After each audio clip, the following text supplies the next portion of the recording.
नमस्कार।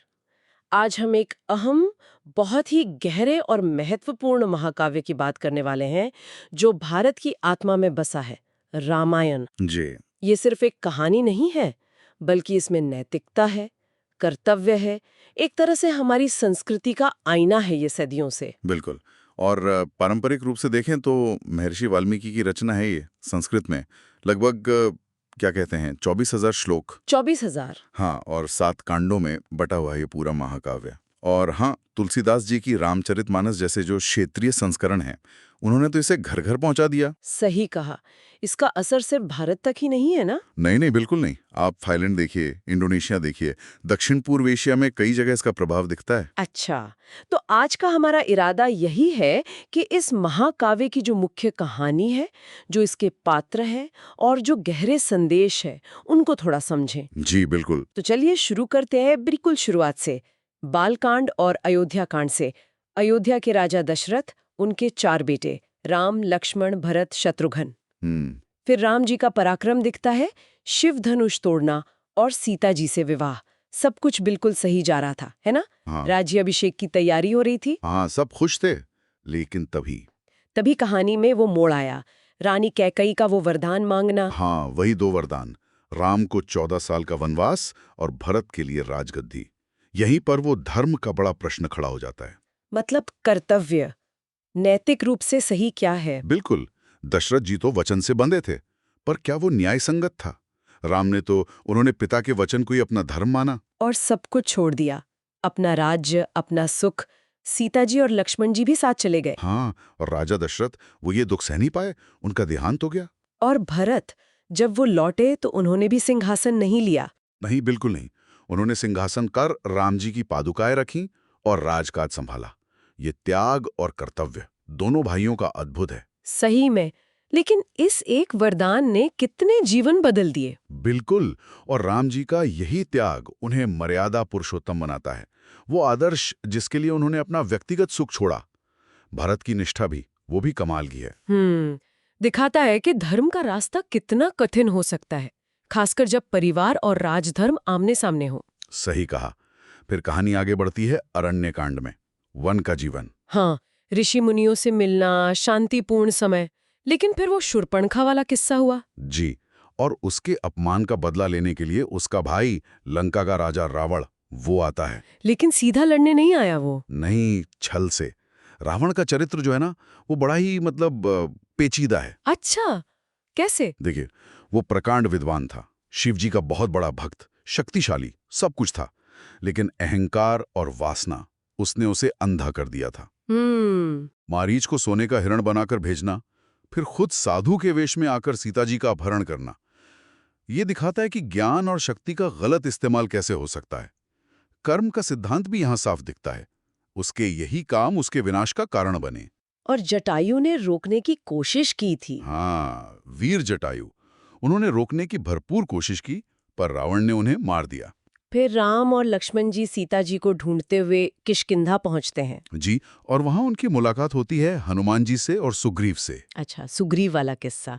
राम जी सुग्रीव की मदद करते हैं बाली को मारकर। हाँ, और बदले में सुग्रीव की जो वानर सेना है, वो सीता जी की खोज में मदद का वचन देती है। और यहीं से हनुमान जी का वो अविश्वसनीय काम शुरू होता है, समुद्र लांघना।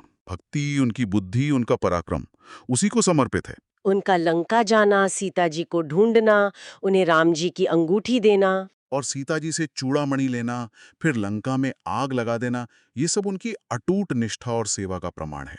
वो भक्ति और विनम्रता के प्रतीक हैं। ये सुनकर तो वाकई रोंगटे खड़े हो जाते हैं। हनुमान जी का आत्मविश्वास और भक्ति, मतलब कमाल है। है ही। इसके बाद आता है युद्धकांड।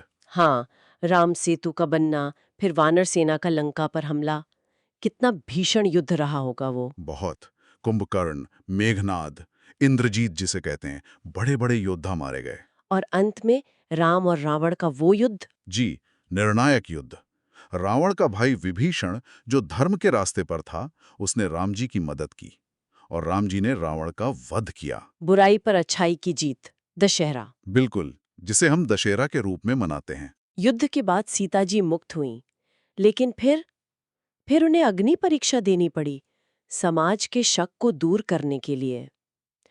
ये बात आज भी कचोटती है। हाँ, ये एक जटिल प्रसंग है रामायण का।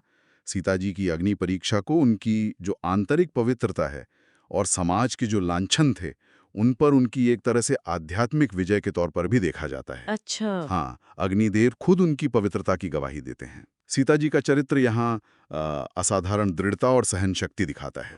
फिर वनवास पूरा हुआ, सब अयोध्या लौटे, दीप जलाए गए, हाँ, दीपावली। राम जी का राज्याभिषेक हुआ, राम राज्य की स्थापना, एक आदर्श शासन जहां न्याय हो, सब खुश हो।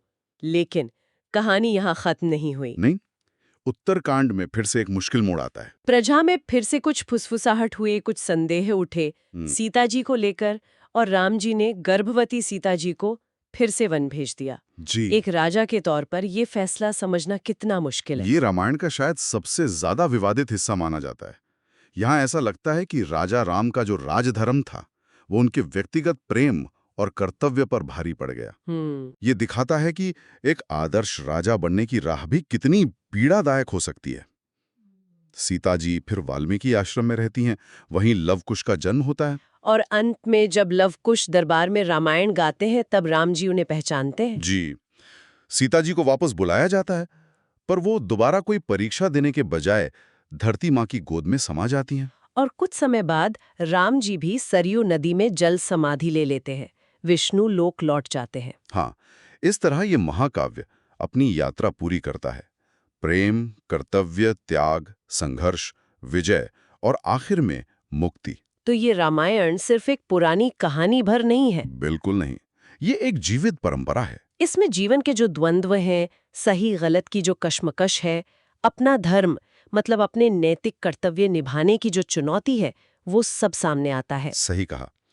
इसके पात्र, उनकी मुश्किलें, वो आज भी हमें सोचने पर मजबूर करती हैं, खुसूसन तब जब हमारी अपनी इच्छाएं समाज या किसी बड़े हित के सामने आ जाती हैं। और शायद यही सवाल हमारे लिए भी है आखिर में, कि हम अपनी जिंदगी में अपनी इच्छाओं और अपने धर्म या बृहत्तर भलाई के बीच वो मुश्किल संतुलन कैसे साधते हैं, और क्या सही रास्ता चुनना हमेशा आसान होता है या जरूरी। ये सोचने वाली बात है।